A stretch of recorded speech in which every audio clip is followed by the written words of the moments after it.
Modern agriculture is turning to artificial intelligence to keep a watchful eye on millions of acres of crops.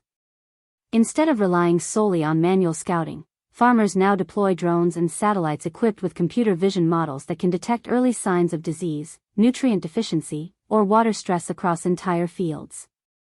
These systems analyze multispectral imagery to generate detailed health maps, highlighting problem areas that might otherwise go unnoticed.